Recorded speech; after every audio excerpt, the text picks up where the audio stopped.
konsol atau dengan gadgets, itu jadi kayak kalau kita nggak kontrol itu jadi kayak makanan sehari-hari yang nggak ada batasannya gitu. Nah sekarang kita bikin waktu ya, kalau main game konsol hanya di weekend. Jadi hari biasa dia harus belajar, dia harus baca buku ya, untuk jam tertentu dia harus latihan juga. Saya tetepin biasanya setengah jam untuk latihan fingering piano sama latihan sticking main drum, setengah jam aja, pokoknya yang penting dia pegang. Setelah itu dia mau main terserah gitu. Jadi tetap ada disiplin ya, jangan juga terlalu los, dibolehin semuanya boleh main gitu, kalau nggak terlalu liar sih.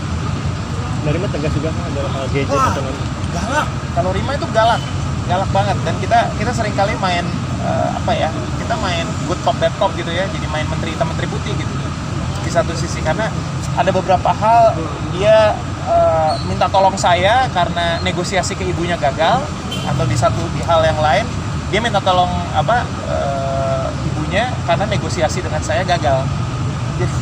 Jadi kita harus pinter-pinter gimana caranya, karena itu tadi saya bilang anak-anak zaman sekarang tuh pinter banget semuanya, dia bisa bermanuver gitu, dia bisa punya cara untuk bikin kita jadi luluh gitu kan, nggak tega. Tapi kita sadar kalau kita terus-terusan luluh, berantakan anak ini. Nah, itu untuk belajar stick drum ini memang abang mungkin ada maksud yang suka juga musik, tidak musik seperti apa?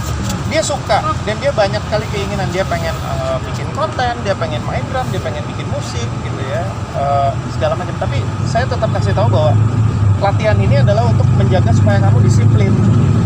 Karena percuma kamu jago misalnya, tapi kamu nggak pernah latihan, atau kamu pengen bikin musik tapi nggak pernah latihan, percuma. Jadi disiplin ini penting buat saya. Masalah nanti dia mau jadi musisi atau enggak, gimana nanti, tapi disiplinnya ini harus ditanemin dari sekarang. Tapi perkembangannya pesan bang dalam main stick drum udah mulai bisa main. Kalau set sih sekarang udah bisa main cukup advance untuk umurnya ya, untuk umur 5 tahun dia udah sangat ekspresif gitu. Kalau kakaknya paling besar memang karena lebih besar juga, jadi terlihat lebih multi instrumentalis. Dia bisa ukulele, dia bisa piano, dia bisa vokal, dia bisa drum gitu ya, dibanding adiknya memang sejauh ini masih bisa drum doang karena keterbatasan fisik juga, masih kecil dan segala macam. Tapi secara ekspresi yang kecil ini sangat ekspresif jauh dibanding kakak-kakaknya. Kenapa lebih basic? Karena padahal kan dia paling kecil susah. Kenapa lebih ekspresif? Emang dari kecil ya udah aktif udah. Saya nggak tahu mungkin DNA seninya dari saya dan Rima cukup kuat nyampur di dia gitu. Ekspresi untuk melakukan banyak hal, dari mulai cara bicara, main, ngobrol, diskusi. Emang dia kayak udah kayak udah tua sebelum umurnya gitu. Mas di saat manggung pernah nggak sih Mas ngajak anak gitu keluarga dia? Pernah, cuman ya di satu sisi ada batasan-batasan tertentu lah ya, karena kalau kita jadi bawa anak kan jadi nggak terkesan profesional juga ya. Ada acara-acara tertentu yang kita nggak bisa bawa anak. Ini bagi dua mungkin bawa anak ke panggung sama bawa kalau acara nemenin sih sering. Oke, siap bang, terakhir bang, gimana sih bang tanggapan abang tentang anak-anak milenial yang mengcover lagu abang sebagai musisi?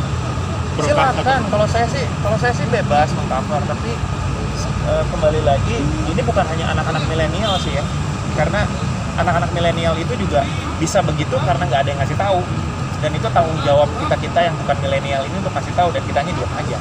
Jadi jangan salahkan mereka juga kalau mereka misalnya ngambil konten orang kita yang salah, kita nggak ngasih tahu, salah siapa?